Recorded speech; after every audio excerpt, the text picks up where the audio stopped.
Hi everyone, welcome to Adda 247। मेरा नाम है Bharti and I am your NEET counselling expert and biology educator as well. और आज आप लोगों का आप लोगों का कल फाइनल प्रोविजनल रिजल्ट आ गया है। और प्रोविजनल रिजल्ट आ गया है, आप लोगों को पता है कि आप लोगों को कौन कौन से कॉलेजेस अलॉट हुए हैं, और अगर आप फ्रीज कर रहे हो या फ्लोट कर रहे हो तो कौन कौन सी डॉक्यूमेंट्स है जो आपके पास होने चाहिए। अगर आप फ्रीज कर रहे हो तो आपको ये पता होना चाहिए कि आपको फिजिकली जाना है उस कॉलेज में रिपोर्ट करने, डॉक्यूमेंट वेरिफिकेशन के लिए फीस सबमिट करके आनी है। और अगर आप फ्लोट कर रहे हो तो आपको सिर्फ डॉक्यूमेंट वेरिफिकेशन करनी है जो कि ऑनलाइन होने वाली है। तो मैं आपको बता देती हूँ। सबसे पहले अगर हम लोग फ्रीज कैंडिडेट्स की बात करते हैं तो आपको ओरिजिनल डॉक्यूमेंट्स भी लेके जानी है, और उसके साथ साथ अटेस्टेड कॉपीज, अटेस्टेड कॉपी होती है उसकी फोटो कॉपी करवा लो और उस पर आपका सिग्नेचर होना चाहिए। और इसमें कम से कम हर एक डॉक्यूमेंट की 2 कॉपीज बनवा लेना। ठीक है। अब आपके पास अलॉटमेंट लेटर, जब आपको कॉलेज अलॉट होगा तो आपके पास अलॉटमेंट लेटर आएगा, वो आपके पास होना चाहिए। एडमिट कार्ड एनटीए वाला आपके पास होना चाहिए। ठीक है। रैंक लेटर आपके पास होना चाहिए which is issued by NTA, जो आपका स्कोर कार्ड आया था। डेट ऑफ बर्थ सर्टिफिकेट होना चाहिए, और अगर आपका डेट ऑफ बर्थ सर्टिफिकेट नहीं है बेटा जी, तो आपका क्लास 10th की जो मार्कशीट है वो भी, उससे भी काम चल जाएगा। ठीक है, क्लास 10th की मार्कशीट से भी काम चल जाएगा।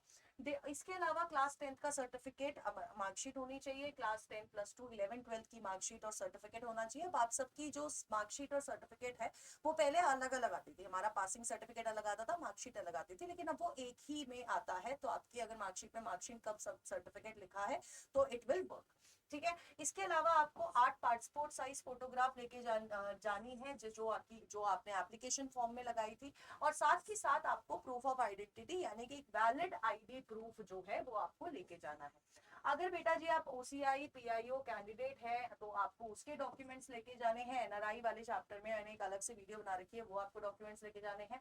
एंड अगर आप एससी एसटी सर्टिफिकेट है तो अगर इंग्लिश में भी सर्टिफिकेट है, हिंदी में भी है, चल जाएगा, लेकिन उसका जो फॉर्मेट होना चाहिए वो हमारे इंफॉर्मेशन बुलेटिन वाला ही होना चाहिए। तो आपको वो लेके जाना है अगर एलिजिबल हो तो। ओबीसी एनसीएल सर्टिफिकेट आपको लेके जाना है। ईडब्ल्यूएस सर्टिफिकेट लेके जाना है अगर एलिजिबिलिटी है तो, मतलब अगर आप ईडब्ल्यूएस क्लेम कर रहे हो तो ईडब्ल्यूएस, ओबीसी क्लेम कर रहे हो तो ओबीसी। ठीक है। अगर आप पीडब्ल्यूडी कैंडिडेट हो तो आपको पीडब्ल्यूडी वाला अपना यूडीआईडी कार्ड और अपना सर्टिफिकेट लेके जाना है। ये वो डॉक्यूमेंट्स हैं जो कि आपको लेके जानी है अगर आप फिजिकल वेरिफिकेशन के लिए जा रहे हो। आपकी ऑलमोस्ट सिमिलर डॉक्यूमेंट्स आपको लेके जाने पड़ते हैं जब आप लेके नहीं, मतलब ऑनलाइन वेरिफिकेशन में आपको ऑलमोस्ट सिमिलर चीजें लगेगी। तो वो भी मैं आपको बता देती हूँ कि कौन कौन से डॉक्यूमेंट्स हैं जो आपको फिल करने हैं अकॉर्डिंग टू दिस। आपको अपना नीट का एडमिट कार्ड, स्कोर कार्ड, ये सारी चीजें तो ऑब्वियसली आपको भरनी ही है। ठीक है। इसके अलावा आपका date of birth certificate, 10th की मार्कशीट, 12th की मार्कशीट है ना, ये आपको चीजें भरनी है। ठीक है। आपका कास्ट सर्टिफिकेट मांगेंगे, आपका आधार कार्ड आपसे, मतलब वैलिड आईडी प्रूफ आपसे मांगा जाएगा।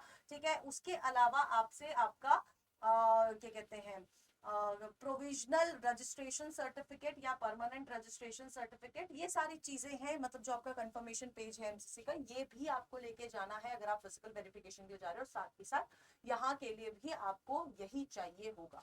सो these are the list of documents majorly. आपको मैं ये भी बता देती हूँ कौन से पेज नंबर पे आप ये देख सकते हो।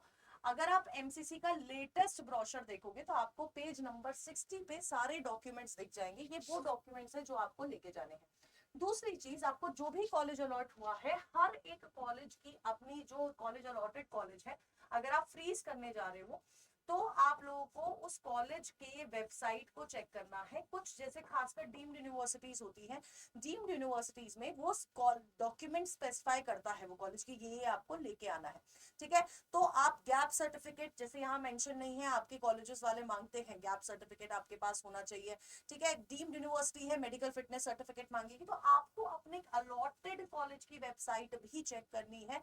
वहां पर भी आपका डॉक्यूमेंट रिक्वायर्ड का पूरा एक फॉर्मेट डला होता है, और वो फॉर्मेट के हिसाब से आपको अपनी डॉक्यूमेंट्स लेके जानी है। ठीक है।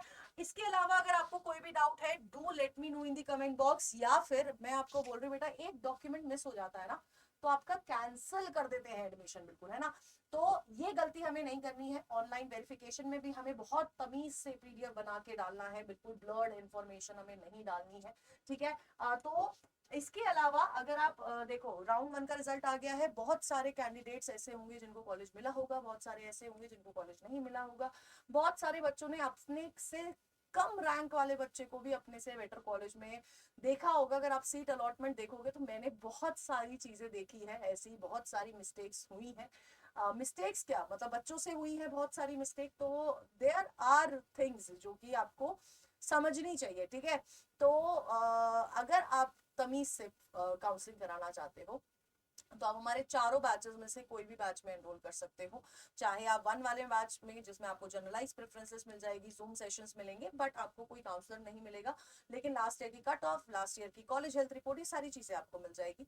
बाकी तीनों बैचेस में आपको कस्टमाइज प्रेफरेंसेस मिलेगी। और एक जो बैच आज ही आपका लॉन्च हुआ था विच इज एस काउंसलिंग वाला, उस बैच को अगर आप देखोगे तो उसमें अगर आप दूसरी किसी काउंसलिंग के लिए जा रहे हो तो आपका रजिस्ट्रेशन हम करके देंगे, बट आप लोग पेमेंट खुद करेंगे। रजिस्ट्रेशन की जिम्मेदारी हमारी है, चॉइस फिलिंग भी हम लोग खुद ही करके देंगे, आप लोगों को सब कुछ खुद करके देंगे, लेकिन सिर्फ पेमेंट आपको खुद करनी है, खुद के क्रेडिट कार्ड से, खुद के डेबिट कार्ड से, जो भी है, क्योंकि आपके उसी बैंक अकाउंट में वापस आता है पैसा।